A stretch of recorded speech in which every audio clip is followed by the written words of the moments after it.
Hola, ¿qué tal? Bienvenidos de nuevo a Tarraco Pharma. En esta ocasión vamos a hablar de un trastorno relacionado con el aparato digestivo que, estadísticamente hablando, se considera que afecta casi al 50% de la población. Vamos con el vídeo.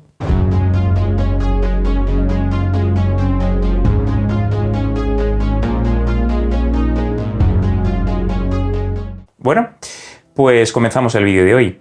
Reflujo gastroesofágico. Una palabra un poco rara, un poco larga. ¿En qué consiste? El reflujo gastroesofágico es esta situación mecánica que genera, que lo que provoca, lo que ocurre, es que el contenido gástrico, el contenido que está en el estómago, suba a través del esófago y vaya irritando y dañando toda la mucosa, todo lo que es la pared esofágica. Ardores, la sensación de ardor, de quemazón, dolor, a veces dificultad para tragar, tos, en fin, una serie de signos que muchos de nosotros hemos padecido a lo largo de nuestra vida en algún momento. En no pocas ocasiones su tendencia es a la cronicidad. Son trastornos que nos acompañan durante bastante tiempo. Os he preparado una exposición, como en otras ocasiones hemos hecho, para explicaros con detalle qué es lo que ocurre exactamente y cómo nos afecta. Vamos a ello. Bueno, vamos a hablar entonces del reflujo gastroesofágico, algo que, como os decía, es muy común. Y lo primero que vamos a hacer es ver muy someramente la anatomía de ese reflujo gastroesofágico. ¿Qué es? ¿En qué consiste? Fijaos, tenemos aquí una lámina anatómica muy básica, muy sencillita. Esto que os señalo con el ratón es el esófago. Esto es el estómago. Esto es el hígado. Esto verde chiquitito aquí es la vesícula biliar. Esto que se esconde como tras el estómago por debajo es el páncreas, colon o intestino grueso, este en verde, y este naranja es el intestino delgado. Bien. ¿En qué consiste el reflujo gastroesofágico?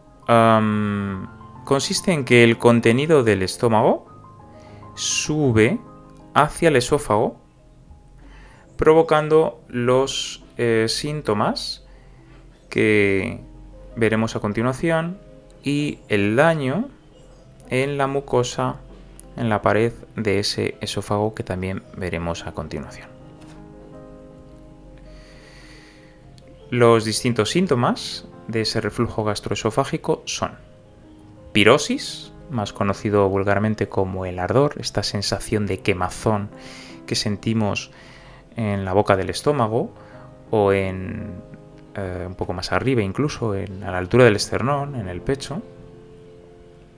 Dolor, que puede ir asociado también a esta sensación de pirosis.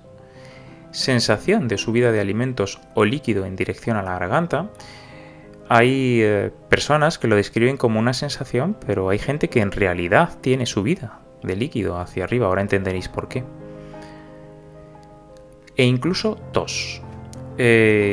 Para los neófitos o la gente que no conozca esta disfunción diréis, pero ¿y cómo que tos? ¿Qué tiene que ver el ardor de estómago con la tos? Pues fijaos, como os decía antes, vamos de nuevo atrás para que lo podáis ver. En algunas ocasiones, cuando el contenido gástrico sube por la pared esofágica, sube tanto que termina colándose, aquí estarían nuestros pulmones, ¿vale? Termina colándose por los bronquios. Ese contenido gástrico se cuela por el bronquio o por los dos y entonces provoca esa tos. Incluso puede ocurrir que no llegue a introducirse en el bronquio, pero suba hasta la laringe y nos la irrita y nos la inflama, lo cual también conduciría a esa tos de la que os hablo. Bien, una vez que hemos visto los síntomas propios del reflujo, vamos a continuación a ver sus consecuencias, algunas de sus consecuencias. Lo primero que ocurre cuando una persona padece reflujo gastroesofágico es una ligera irritación de la mucosa esofágica, de la pared esofágica. Si esta condición permanece en el tiempo, entonces pasamos a lo que se llama la esofagitis. que es una inflamación de esa mucosa esofágica y de la que existen distintos grados, ¿vale? Os voy a enseñar aquí algunas fotografías, fijaos. Esto es una esofagitis leve. Si veis bien aquí, veis la parte eritematosa, la parte enrojecida. El esófago tiene que estar de este color rosáceo, blanco, medio rosa, medio blanquito. Y si observáis aquí, incluso aquí un poquito, aquí otro poquito, aquí, esta lengüeta de aquí, ¿vale? Aquí se percibe la inflamación, ese enrojecimiento, ese eritema de esa mucosa esofágica leve. Esta condición puede empeorar. Fijaos aquí ya el eritema que tenemos. Esto es esófago normal, pero aquí fijaos la inflamación ya que hay, ¿veis? Os la voy marcando con el ratón.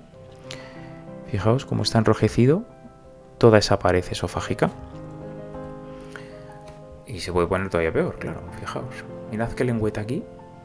Este es el color, insisto, del esófago en condiciones fisiológicas normales. Y fijaos aquí, esta lengüeta que aparece de color vino burdeos.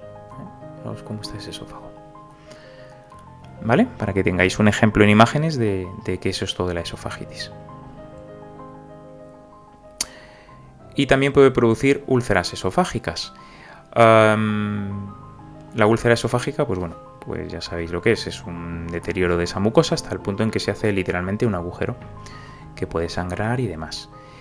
Existen otro tipo de fenómenos que pueden ir asociados a las esofagitis crónicas si no son tratadas de la manera adecuada, pero bueno, esto lo dejaremos porque son procesos más complejos y de lo que trato hoy es que tengáis una idea más o menos clara y simple de esto.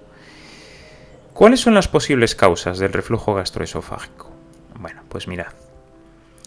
Una de las más habituales es la hernia de hiato. ¿Y qué es esto de una hernia de hiato? Bueno, pues mirad. De nuevo volvemos a nuestra anatomía. Esto que os marco con el ratón es el diafragma, ¿vale? Este es el esófago, entra por aquí y esta es la unión esófago-gástrica, ¿de acuerdo? Bueno, aquí hay un músculo, un anillo muscular que se llama cardias o esfínter esofágico inferior. ¿Qué es lo que ocurre cuando se produce una hernia de hiato? Que hay una pequeña porción del estómago que se introduce a través de la pared esofágica, puede ser a través de esa pared o puede ser a través de la pared externa, ¿vale? Y aquí abajo a la derecha, aquí ya la tenemos hecha, ¿veis? Hay un trozo de estómago que ha entrado por aquí y está fuera de su lugar anatómico correspondiente. Insisto que las hay también externas, Entra el estómago entraría por este pilar y aparecería la hernia aquí.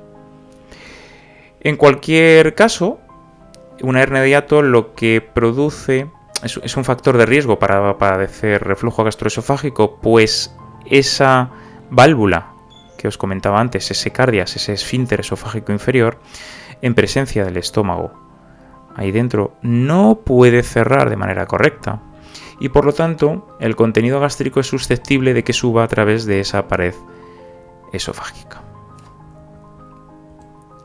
Y otra condición también habitual es el esfínter esofágico inferior incompetente.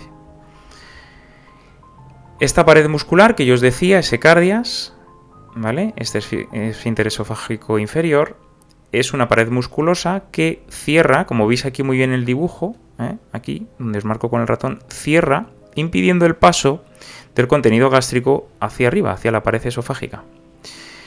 Cuando esta pared muscular, cuando esta válvula no funciona de manera correcta, este espacio queda abierto.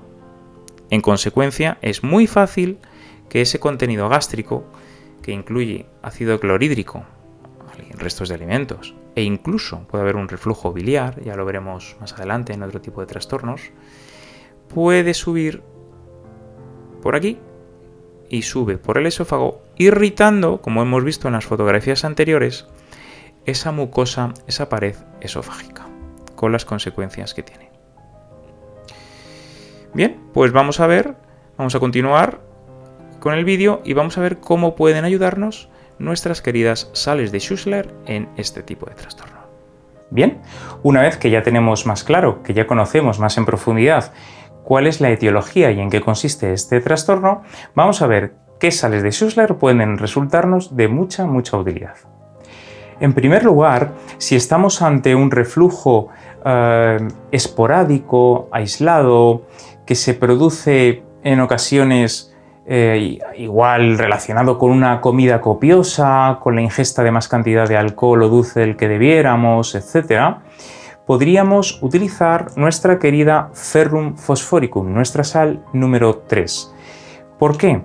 Porque esa inicial irritación, esa pequeña inflamación que puede surgir de una sola tarde de molestias, de pirosis, de la sensación de quemazón en el esófago, estamos hablando de una inflamación en fase aguda, de una inflamación leve en fase aguda. Por lo tanto, ya sabéis que el remedio de elección en este caso es Ferrum phosphoricum. Pero como os decía antes, hay personas que experimentan este trastorno con el tiempo, llegando a provocarse esa esofagitis de la que hemos hablado antes en la exposición. Cuando ya estamos ante una esofagitis, sobre todo a partir de un grado 2-3, estamos hablando ya de una esofagitis cronificada. Por lo tanto, hablamos de una inflamación de nuestra mucosa esofágica crónica. ¿Y qué sal tenemos para las inflamaciones crónicas? Nuestra querida sal número 6. Ya sabéis que este Kalium sulfuricum es la sal idónea para esos procesos inflamatorios con cronicidad. Un complejo que nos podría ayudar mucho es el complejo C. El complejo C, como ya sabéis, es una biocombinación de sales entre las que cuentan la sal 7, la 9, la 10 y la 11. Siendo dos de las sales que incorpora este complejo C de las más importantes que nos benefician, que nos pueden ayudar para este trastorno del cual estamos hablando hoy, la sal número 9 y número 10, natrium phosphoricum y natrium sulfuricum respectivamente. El natrium phosphoricum, la sal de Schussler número 9, es especialmente indicada en este trastorno. Acordaros cuando os hablábamos de las 12 sales básicas, que ese natrium phosphoricum es una sal reguladora del pH. Estamos hablando de un trastorno en el que hay acidez, puesto que el contenido gástrico que sube tiene un pH en principio ácido, ya que el ácido clorhídrico del estómago es ácido, valga la redundancia. Es cierto que existe también el reflujo biliar, que lo hablaremos en vídeos posteriores, pero hoy nos ceñimos al que produce acidez en realidad, así que esta sal número 9 es muy interesante. Y nuestra sal número 10, el natrium sulfuricum, también es bastante interesante, puesto que ayuda a la detoxificación. Acordaros que la llamaban la corriente purificadora. Por otro lado, nuestra sal número 7, magnesium phosphoricum, es ideal para la sensación de dolor y para si existe algún tipo de espasmo a nivel intestinal y demás. Y la sal número 11, silicia, esta forma parte del tejido conectivo. Estamos hablando de una mucosa, pues es muy interesante contar también con ella. En cuanto a esas pirosis, ese reflujo de fase aguda que es esporádica y demás, la asociación del ferrum phosphoricum, sal número 3, y de natrium phosphoricum, sal número 9, son ideales. La una para esa inflamación de fase aguda debido a esa irritación que produce el contenido gástrico, y ese natrium, esa sal número 9, para regular ese pH de esa acidez espontánea o esporádica aislada. Bueno, y hasta aquí el vídeo de hoy. Ya sabéis, suscribiros al canal, clicad en la campanita para que os llegue aviso de cuando subimos material nuevo y todas las dudas abajo en los comentarios. Nos vemos el próximo vídeo, cuidaros mucho, hasta pronto.